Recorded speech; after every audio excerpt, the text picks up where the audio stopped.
All right, why don't we talk about the elections? Okay. That's all the foreign stuff in this show. There is a lot going on here as well, because there are some quite significant midterm elections happening right now, today. Let's go ahead and put this Bolts Magazine piece up. Daniel Nashanian, who we've had on the show numerous times, he has a left perspective, he shares my perspective, but I do want to say the work that he does, just the level of detail that he goes into these races is so invaluable.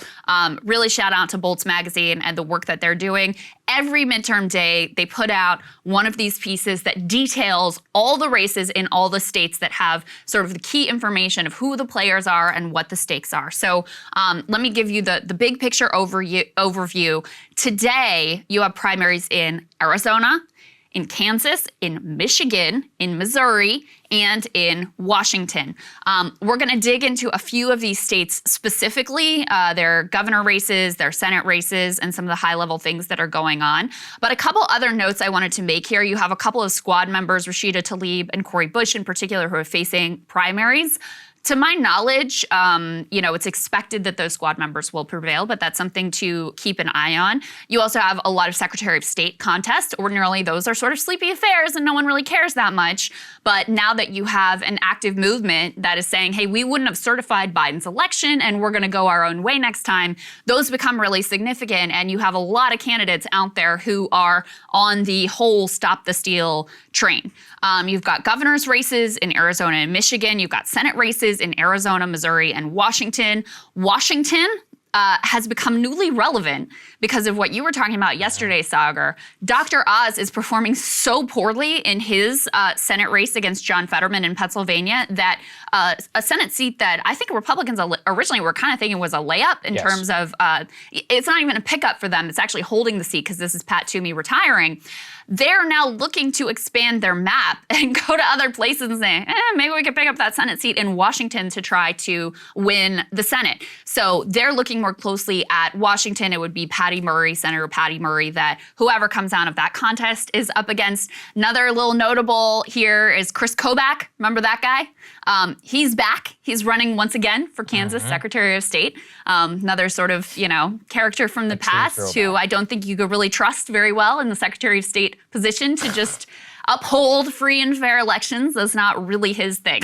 So those are kind of the high-level look at what's going on today, Saagar. Yeah, that's right. It's pretty interesting. I mean, in terms of the harbingers, we're going to do a major one on abortion in a second. That's probably one of the most politically significant ones. Yeah. I mean, Arizona, other places that we're going to discuss, really all just discussions of Stop the Steal and what the impact of Trump and his endorsement, his policy, what he cares about on elections is going to dictate for the future. I think this is almost why the obsession with Jan 6 in the media just belays most of the point. It's like, yeah, we know. But I would much rather focus on like Doug Mastriano, this new Secretary of State candidate in Arizona, many others who are outright saying, I won't concede the election and I will appoint alternative slate of electors if I can. Last time I checked, Arizona, battleground state, Krystal. Yes, so that's why it's indeed. very important. Yeah, I mean, that was the closest state, like I think, last time around. I think Georgia was closer, but yeah. Extraordinarily close. Arizona and Georgia, which also, there are issues there. Before we jump into, I want to dive into Arizona, but, Saagar, I was thinking last night as I was going through these elections, I was thinking about the conversation we had with Kyle Kondik as well. It's like when you look at the big picture, you're like, oh, Republicans are going to romp. Like the further you pull out and you look at inflation and you look at the recession and you look at, the Fed is continuing to tighten and things are only likely to get worse. And you look at the president's approval rating and all of these things, you're like, oh, this is like a total easy romp for Republicans. And it's like the more that you zoom in to the individual specifics, the more of a mess it is for them because in previous years, we've had one or two candidates, like back in the Tea Party years, you'd have one or two candidates that are total nut jobs, totally crazy, that voters are like, listen, I'm normally a Republican, but I just can't go along with you on Todd Akin or Christine O'Donnell or Sharon Angle or whatever.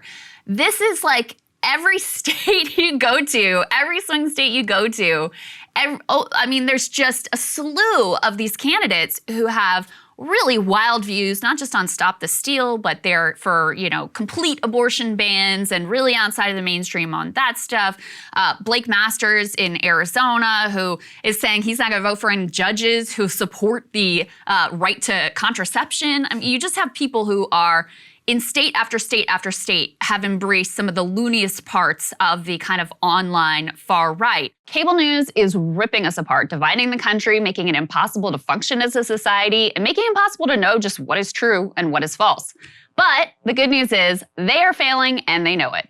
That is why we're building something new, a new mainstream, a healthier one, something more trustworthy, something that we are going to need in one of the most pivotal times in American history. We are building up here for the midterms, for the upcoming presidential election, but we need your help. So if you can help us out by becoming a premium member today at breakingpoints.com, we're trying to change America for the better and the entire world. So what are you waiting for, guys? Go to breakingpoints.com and sign up and help us build a new mainstream.